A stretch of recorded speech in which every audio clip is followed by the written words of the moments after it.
pop up in a new city, pop up with a new house, pop up with a new car. Hey guys, what's up? My name is Kanisha, or welcome if you're new. If not, hey girl, what's up? So today we're going to be talking about some life lessons. This is going to be a two-part series because I could not fit everything in one video. So make sure you hit that post notification bell so you'll know when I upload part 2 to this video. So let's jump right into the video.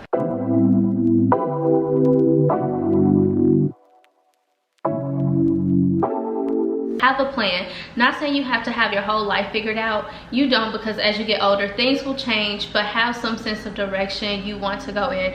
Yes, you guys, have a plan. Like, I cannot tell you guys enough how serious and important this is. I don't even want to give you an age limit, but just have some type of direction you want to go with your life. And think about it this way, and I'm talking more so for like career wise. What are your interests? What do you like to do? What are you good at? And hone in on those skills so you can go down that career path. For me, it was so hard because I'm interested in so many things, and so growing up it was so hard for me to really focus in on one thing, because I was always, okay, this starting to bore me, let me try something else. All right, this starting to bore me, let me do something else. And that's good that I am skilled in so many things, but sometimes when you are all over the place, you don't learn how to stay committed to something. At least I didn't learn how to stay committed. I didn't learn commitment, discipline, and how to just be focused on one thing. Yeah, I learned that lesson, y'all. And now I'm happy because I know what I want to do in my life. And I think it's okay. Like, it's okay to pivot, it's okay to change careers and all that stuff, but I think just focusing on something that really brings you joy and passion, and something that you can talk about, work on every single day without getting bored. And for me, that's like the beauty industry. You know, some people like to say, well, what are your 5-year goals and your long-term goals, your short-term goals, all that stuff. And sometimes it's, and I'm gonna say this, it's hard for some people to think that far ahead. Maybe just start with, like, by the end of the year, I want to see myself here. By next year, I want to see myself here. And start writing down your goals. And that's something I wasn't doing at all. I wasn't really writing down my goals. I was just thinking it in my head, like, okay, yeah, I want to do this, I want to accomplish this. But I truly believe in the power of writing stuff down, because you can visualize it, you can see it, and then it'll help you, you know, work towards that. But not only writing it down, after you write it down, make little subcategories of how you can achieve that goal, like smaller steps, you know what I'm saying? The next one is, you are who you hang around. Iron sharpens iron. This is so true. Like, if you just hang with people who are not doing nothing with their lives, who are just living life, who don't have no ambitions, no goals, who are not kind, who is just negative, you're gonna end up just like them. So you probably need to reevaluate your environment, reevaluate the type of people you keep attracting, and figure that out, because you don't want to look up even like a year from now and your life hasn't changed in no type of way because of the type of people you hang around, the type of friends that you're hanging around. So hang around friends that are aspiring, who have goals, who have ambition, who are achieving the things that they are setting themselves out to do. You want to hang around people like that, because more than likely you're going to end up like them. Never stop learning. You don't want to be the smartest person in the room. You don't want to be the know-it-all, because sometimes when you are a person who think they know it all, who think they have it all figured out, you're gonna run into something in life where you're gonna be like, oh dang, I don't know, oh dang, I actually need help. And sometimes it's good to just get wisdom from other people and explore other people's minds. Always be willing and open to learn more. Learn how to control your emotions. Your emotions, you guys. Whew. Learn how to speak from not necessarily your emotions and how you feel about things, but also from your head. Don't let your emotions get the best of you, because sometimes when you do, you act on certain things that you shouldn't have acted on, and you do things that you shouldn't have done. And so I just think it's really important to just figure your emotions out, think about them, and then move. Don't act if you're upset. Don't act if you're mad at somebody. If you're in an argument with like your significant other or a friend or your parent or whomever, and you just speaking because you just mad, you're gonna be saying some things that you regret. Just learn to be quiet sometimes. Just learn to just acknowledge your emotions, feel them, but don't react with your emotions. Stop announcing your moves, big or small. This is so important. Like, I'm guilty of this sometimes, and it's more so not necessarily to brag, because I'm not somebody who brags and be very boastful. That's not me, but more so out of excitement.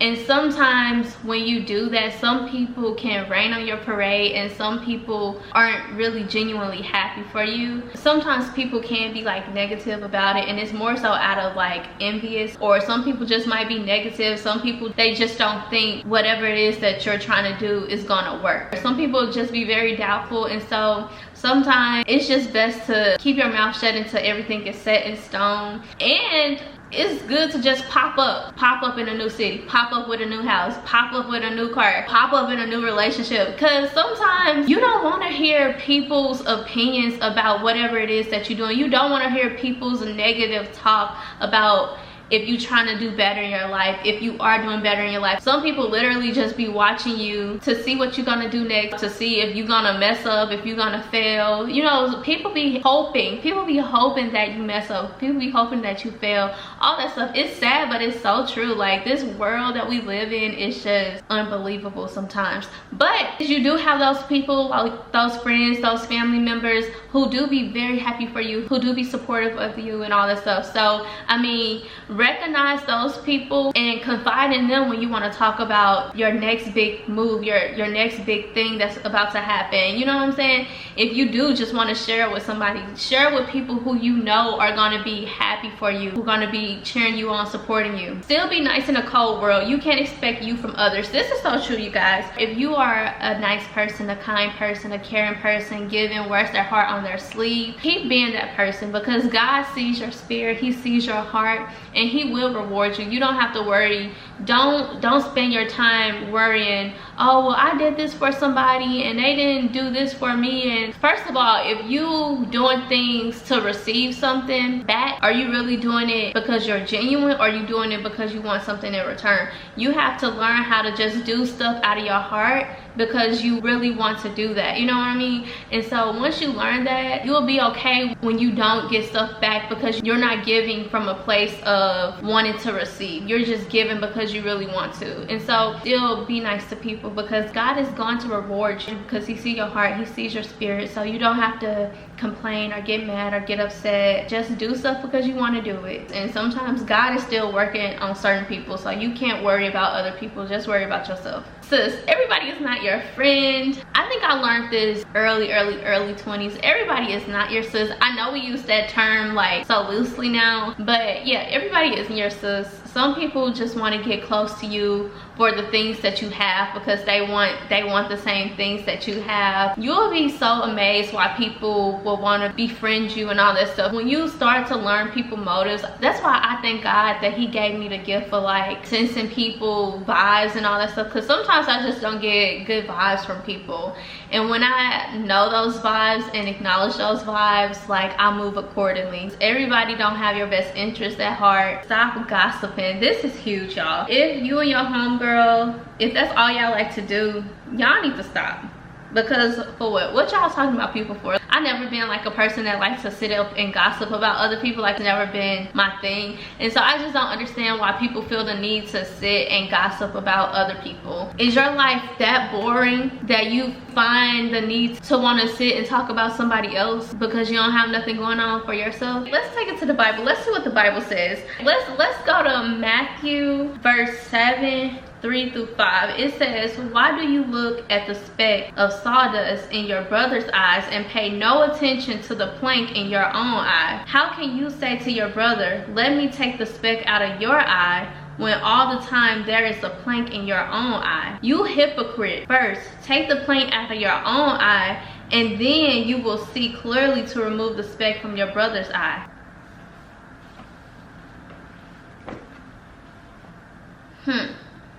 You ain't perfect. You don't have it all together either. So why do you feel the need to judge somebody else, talking about somebody else? For what?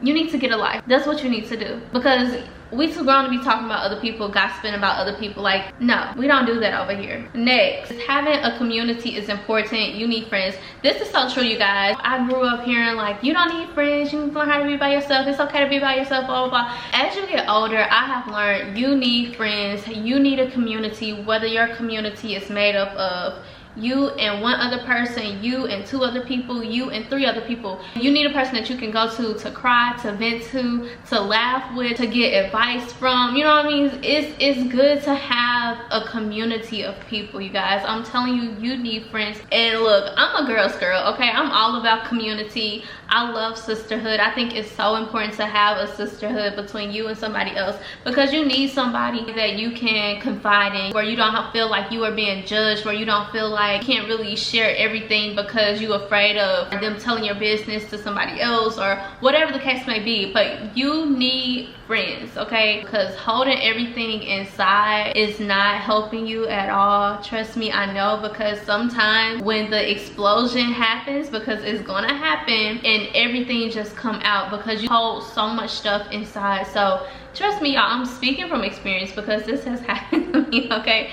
But especially me now, like being a mom, and my world has just turned to me. And so having my friends who are like moms, having them to confide in, to talk to, has been very helpful for me, because they've been through it as well. Like, I have friends that's been the stay-at-home mom, that's been a working mom, that's been a work from home mom. I have a lot of friends who have experienced what I'm going through, and so they understand when I say I just need a break, I need a staycation somewhere, you know what I'm saying? Like, they understand that, and they get me without like judging me or anything like that, you know? So it's so important to have a community. And let me say this too, and I'll be done with this. What I had to learn is you cannot expect people to know that you are doing okay in your life, because if you are smiling all the time, if you're happy all the time, they're gonna think, oh, okay, she good, she fine. But in reality, you are a hot mess at home. You are on a struggle bus at home. And so that is when you need to reach out to somebody, reach out to a friend, a family member, whomever. Reach out to somebody and ask them, hey, how did you get through this in this season of your life? People are not mind readers, and this goes for relationships as well, like with your significant other. If it's a problem you have in a relationship,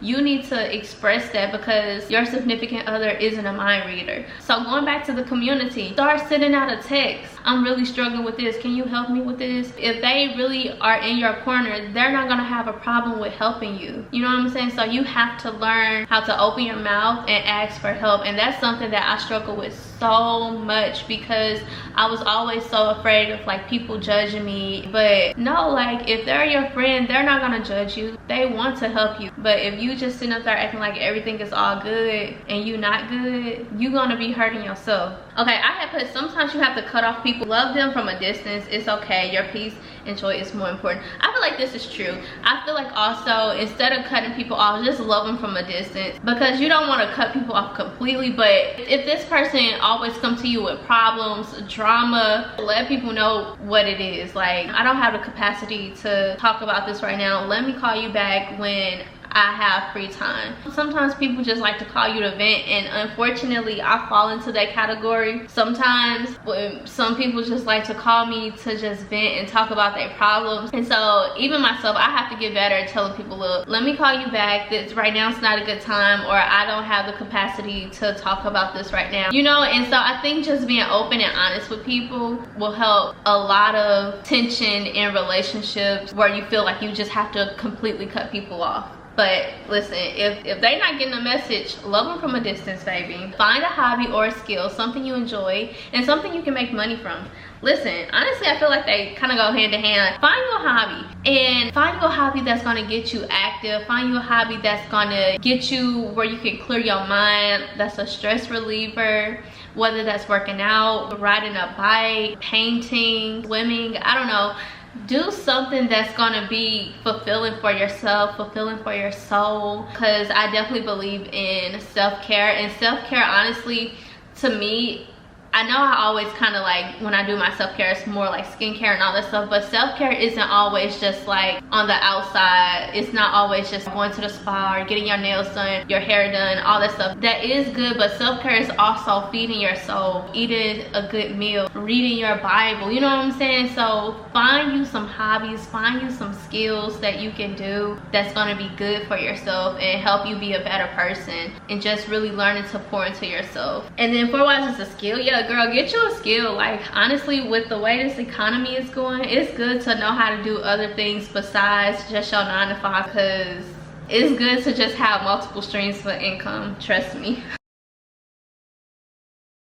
Alright, so this is for my single girlies. So I have put live your life. I actually gave this advice to my sister, my little sister. Be single, date around. And when I say date around, I don't mean sleep around, just date. Live on your own, no boyfriends, just you by yourself. Go through your single season, get to know who you are. I love it when I'm seeing women embracing their single season, and I think it's so important to really do this, like getting to know who you are, getting to know what you like, getting to know what type of activities you like to do, what are your interests, what are your hobbies. And yes, you can do this, you know you can do this when you have a partner as well, but sometimes too it's just good to be by yourself and just really love you for yourself. I know it's hard sometimes. I'm gonna take it back to social media, but we see the couples, we see the families, we see the relationships, we see the families with the kids, all the things, and and you want that, and you like, dang, I really want that, I really want that. But learn to admire it just from a distance, and just know that your time is coming.